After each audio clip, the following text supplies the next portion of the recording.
Marcos Jr.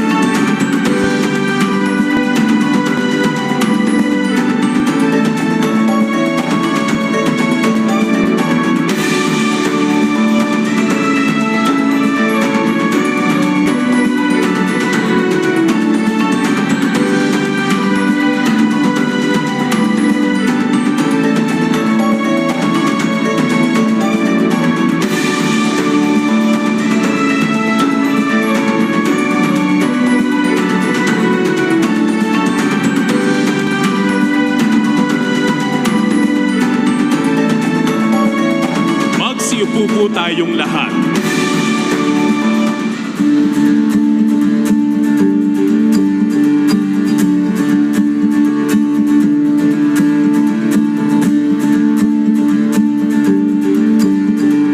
Isang maligayang araw ng kalayaan sa ating lahat. Ito ang ika-127 anibersaryo ng kalayaan ng Republika ng Pilipinas.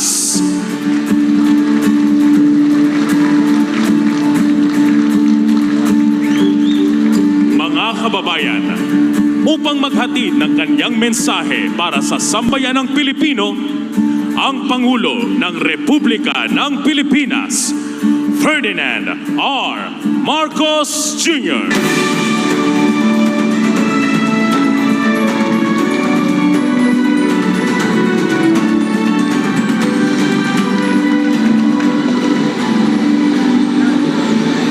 To the Excellencies, the members of the Diplomatic Corps, please take your seats. The other honorable members of the Cabinet, the Senate and the House of Representatives who are with us here today, National Historical Commission of the Philippines Chair Regalado Jose Jr., Manila City Mayor Hani Lacuna, of course, our First Lady Luis Araneta Marcos, my fellow workers in government, other distinguished guests, ang aking mga minamahal na kababayan, magandang araw po sa ating lahat.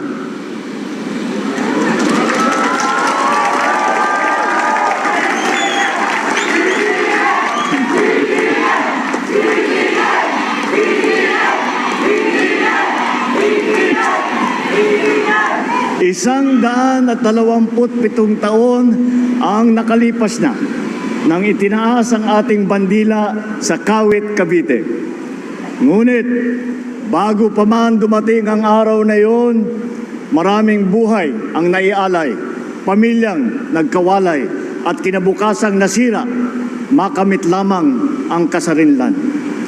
Sina Jose Rizal, Andres Bonifacio, Apolinario Mabini, Padre Gomez, Padre Burgos, Padre Zamora, Graciano Lopez Jaena, Emilio Aguinaldo, Melchora Aquino, at libo-libo bayaning Pilipino na hindi napapangalanan.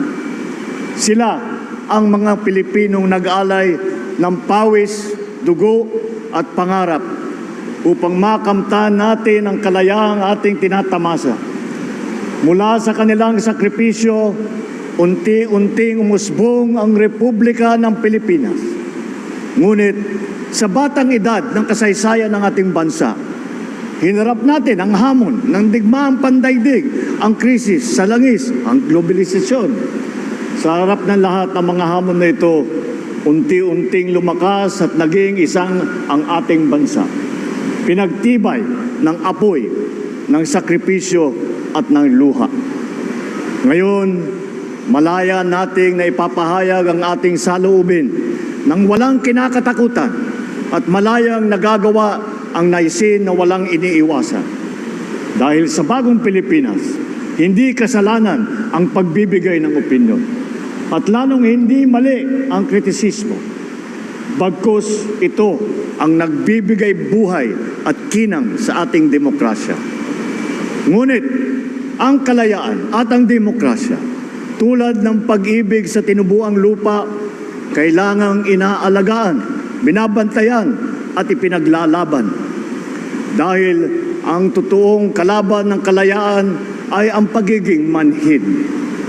Manhid sa hinain ng taong bayan, manhid sa kalagayan ng ating kapwa, manhid sa kapakanan ng ating bansa.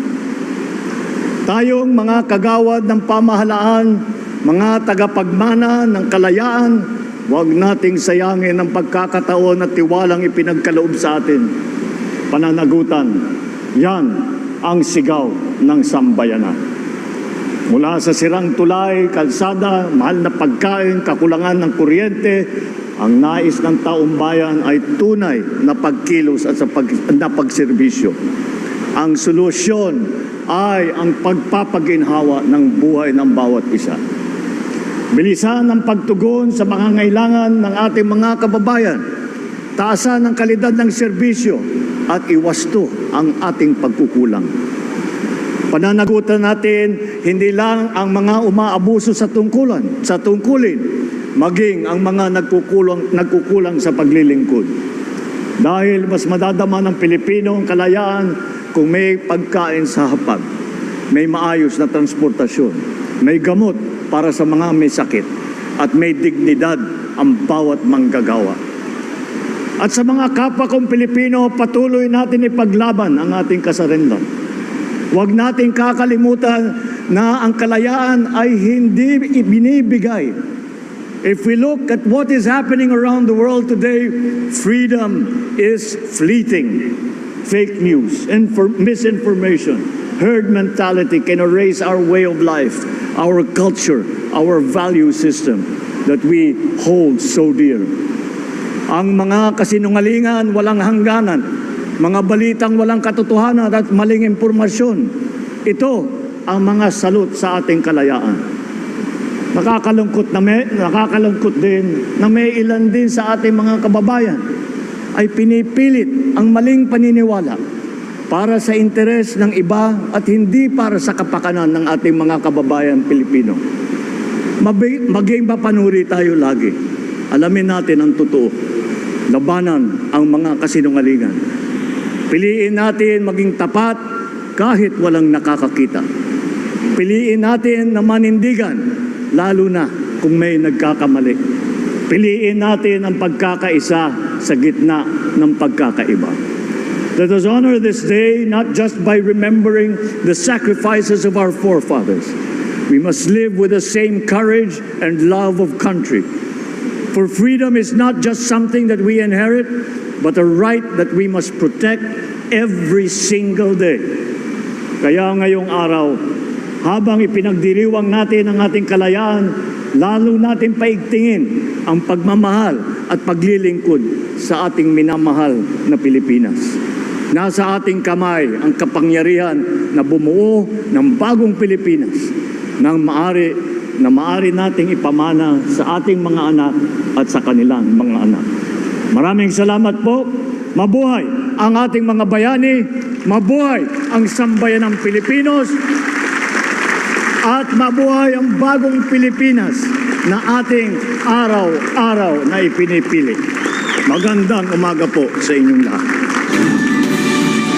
Muli ang Pangulo ng Republika ng Pilipinas, Ferdinand R. Marcos Jr.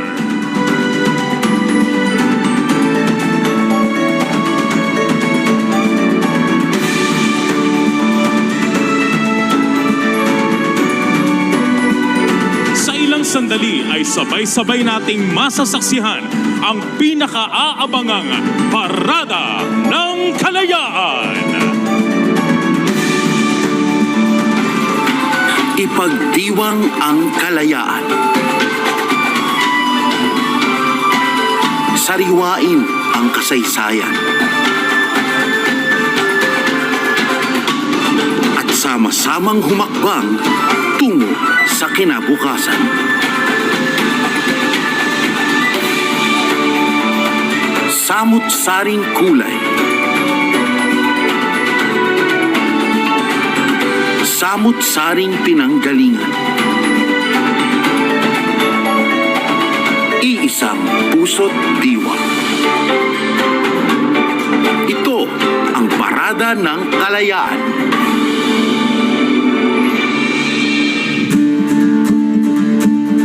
Mga kababayan, Iwagayway ang inyong bandila at iparinig ang inyong palakpak at hiyawan para sa pinakaabangan nating Parada ng Kalayaan.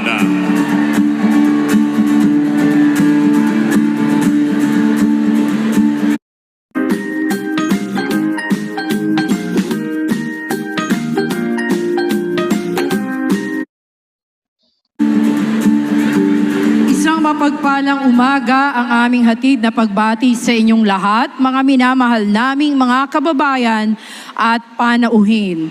Kami sa Sandatahang Lakas ng Pilipinas, kasamang iba pang uniform service tulad ng Philippine National Police, Philippine Coast Guard, Bureau of Fire Protection, Bureau of Jail Management and Penology, Philippine Drug Enforcement Agency at Bureau of Corrections ay nakikiisa sa 127 taong anibersaryo ng ating kasarinlan. Sa okasyong ito, ating tunghayan ang paradang sumasagisag sa ebolusyon ng isang malayang bansang Pilipinas bilang pagpapahalaga at pagbibigay parangal sa dakilang araw na ito. Narito po ang mga tagapangalaga ng bansa, naglilingkod sa iba't ibang larangan, isinasanggalang ang bansa sa anumang pagbabanta.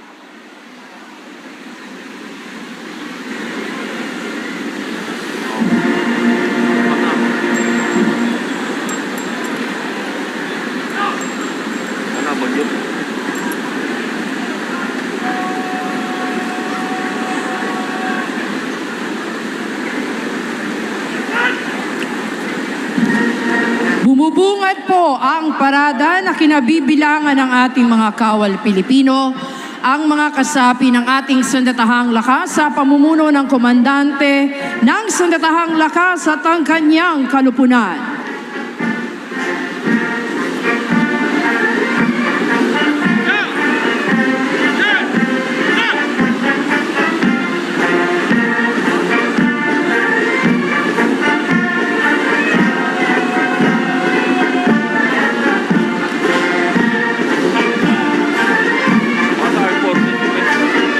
Mangyaring magsitayo ang lahat upang bigyang pugay ang watawat ng Pilipinas.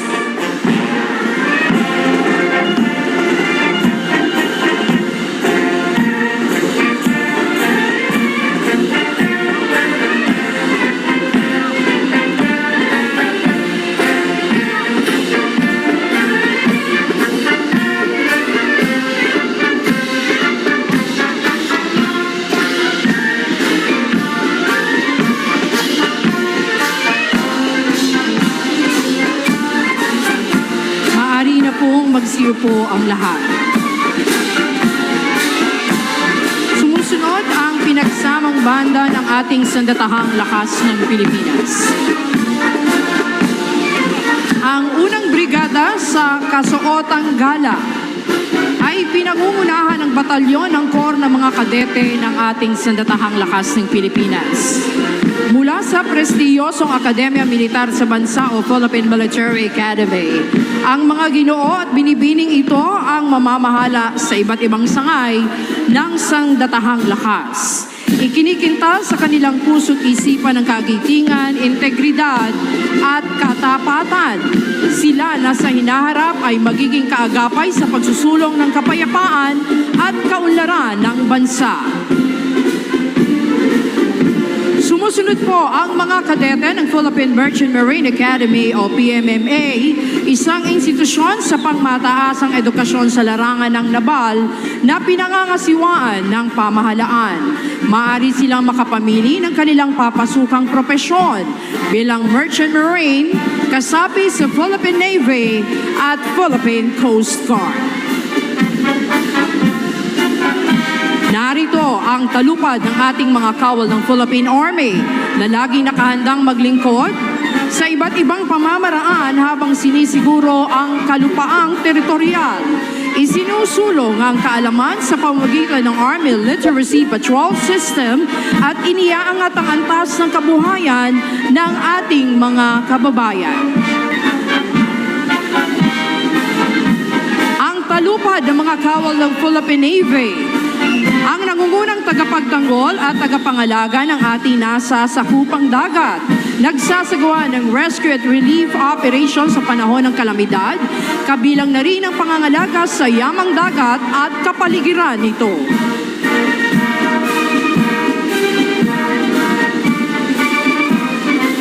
Naririto po ang talupad ng mga kawal ng Philippine Air Force, ang tinaguriang mga anghel na mapaglingap, tagabantay ng ating himpapawid.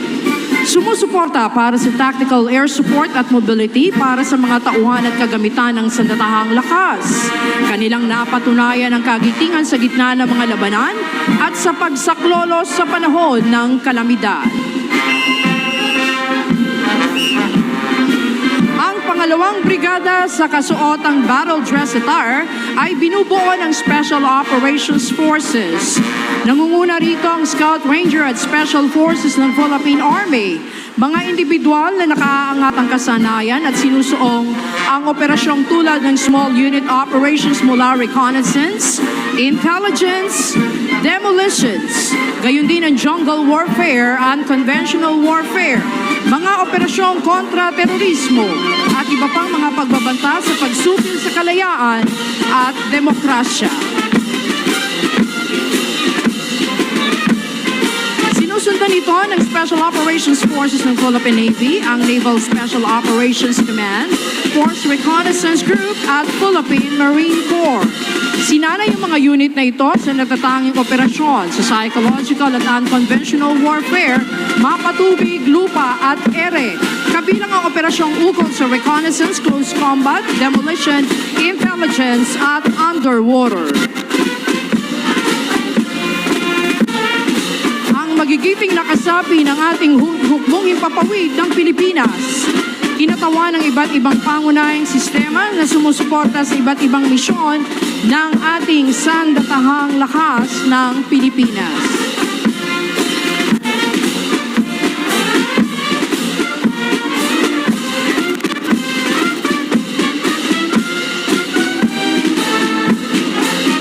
Nasa ating harapan naman po ang mga tagapagpatupad ng batas at nagpapanatili ng kapayapaan at kaayusan at nagsisiguro ng kaligtasan ng ating mamamayan at mga komunidad, ang hanay ng ating pambansang pulisya ng Pilipinas.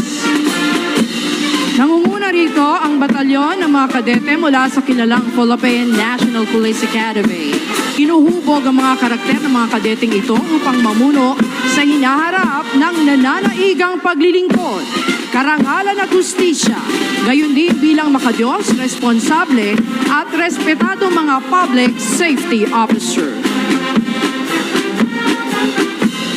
Kasunod naman ang Special Action Force na kilalang pangunahing maneuver unit ng kapulisan na nakatuon sa rapid deployment sa anumang lugar sa bansa, partikular sa mga sitwasyong may pambansa at internasyonal na implikasyon sa larangan ng kontra-terorismo, kontra-insurhensya, hostage rescue, civil disturbance management, search and rescue at iba pang espesyal na operasyon.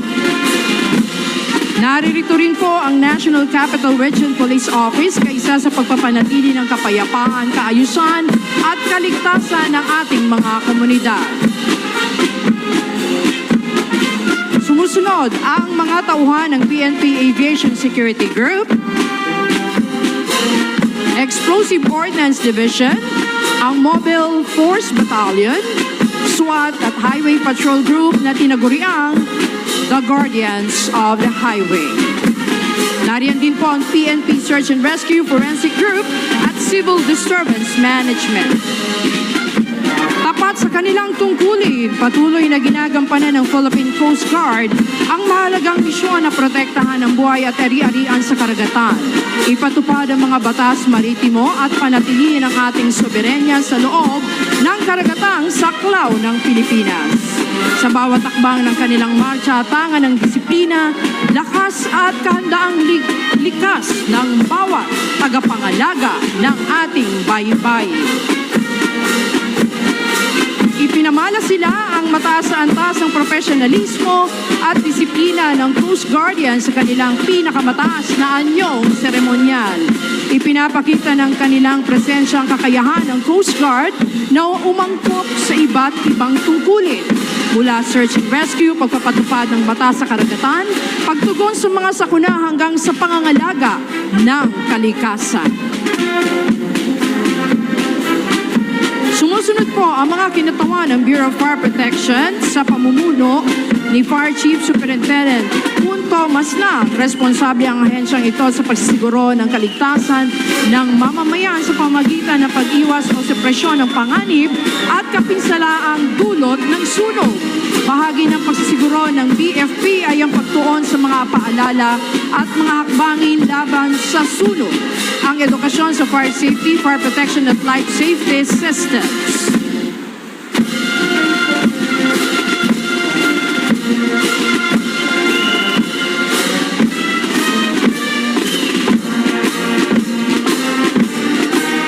Ang Bureau of Jail Management and Penology o BJMP ay isang pangunahing ahensya ng pamahalaan sa ilalim ng Department of Interior and Local Government. Itinatag sa Bisa ng Republic Act 6975 noong taong 1991, mandato ng BJMP na tiyaking maayos ang pamamahala ng mga kulungan sa lungsod, munisipyo at distrito sa buong bansa. Isinusulong ng BJMP ang ligtas at makataong pamamalakad sa mga pasilidad pitan sa ilalim nito. Pangunahing tungkulin ng ahensya ang pangalagaan ng karapatan at kapakanan ng mga persons deprived of liberty o PDL na kasalukuyang sumasailalim sa investigasyon, naghihintay ng hatol o sentensyado ng 3 taon pababa. Higit sa pagbabantay misyon ng BJMP na magsilbing tulay tungo sa pagbabago ng bawat PDL upang sila ay muling maging kapaki-pakinabang ng mamamayan. Sa bawat takbang ng mga kawani ng BJMP, hatid nila ang diwang makabayan, makatarungan at maaasahang katuwang ng pamahalaan sa paghubog ng mas ligtas at mapagkalingang lipunan. Kinakatawan ng mga mahusay na sinanay at drug enforcement officers mula sa PIDEA Academy, ang Philippine Drug Enforcement Agency ay pangunahing tagapagtanggol ng bansa laban sa iligal na droga. Sa loob ng 23 taon, pinangunahan ng PIDEA ang pagpapatupad ng mga batas kontra droga sa bansa sa pamamagitan ng pagbawas sa demand ng droga, pagpigil sa supply at rehabilitasyon ng mga biktima ng droga, at bilang pangunahing sangay ng pamahalaan sa kampanya laban sa iligal na droga. Nagmamarcha naman ang buong karangalan at disiplina. Bawat hakbang buong dangalan nakikiisa ang kalupunan ng Bureau of Corrections sa pagdiriwang ng Araw ng Kalayaan ngayong taon. Ipinamahalas nila ang matibay na paninindigan ng ahensya sa tungkol nilang pangalagaan at baguhin ng persons deprived of liberty. Bilang isa sa pangunahing haligi ng Philippine Criminal Justice System, profesional at may integridad at taus-puso ang hangaring makapagbago, isinasaalang ng Bucor ang pagsasakatuparan ng 2 mandato nito, seguridad at rehabilitasyon.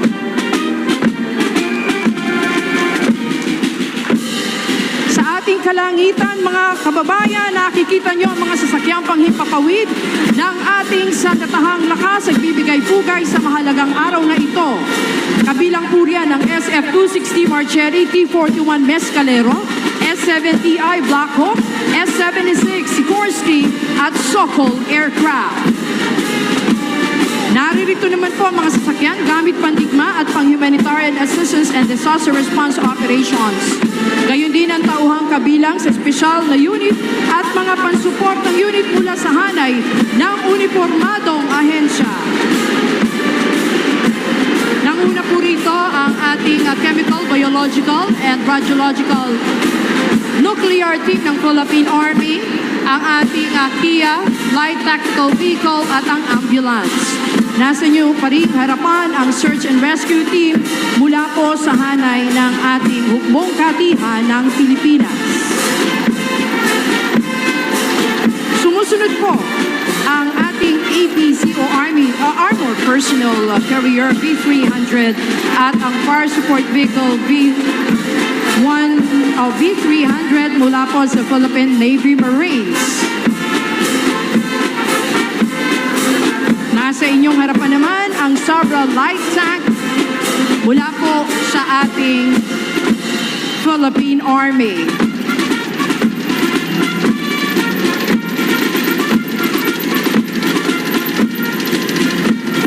Inyo pong natutunghayan ang 105mm howitzers mula po sa ating Philippine Navy Marines. Narito naman po ang Atmos Self-Propelled 155 howitzers. Kabilang pa rin sa hanay ng ating assets, nariyan mula sa ating Philippine Air Force ang Air and Missile Defense System,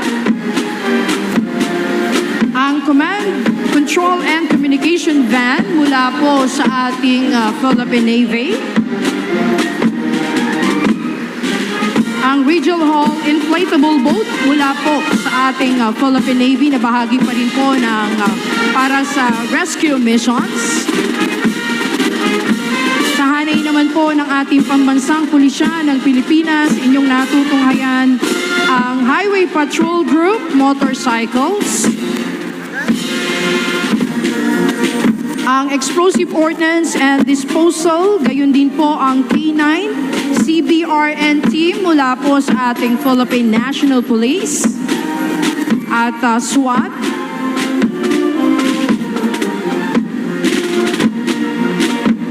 Nasa ating pa rin pong harapan mula po sa Philippine National Police Maritime Group, ang High-Speed Tactical Watercraft. Sumusunod po ang PNP Forensic Group mula po sa SOCO. Nariyan din po ang PNP Mobile Clinic. And of course, patrol car ng PNP.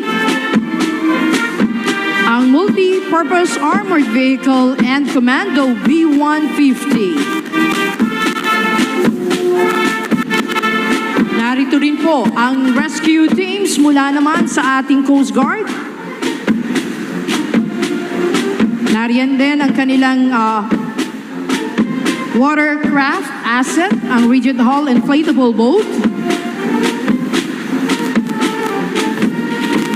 Sa hanay naman ang ating Bureau of Fire Protection, ang kanilang mga riders.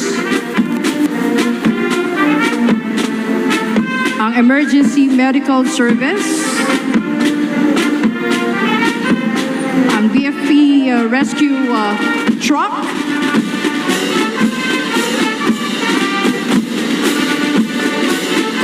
naririto rin po ang BJMP Transport Vehicle at ang PIDEA Multi-Role Tactical Vehicle.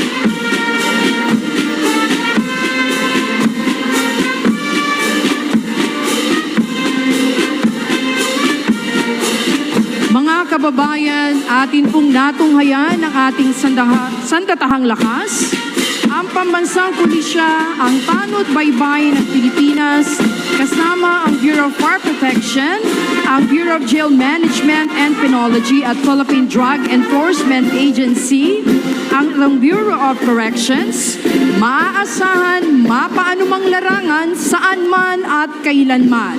Sila ang ating mga kaagapay upang mapanatili ang kaayusan, katiwasayan at kapayapaan sa buong kapuluan para sa isang matatag na kinabukasan ng ating bagong Pilipinas.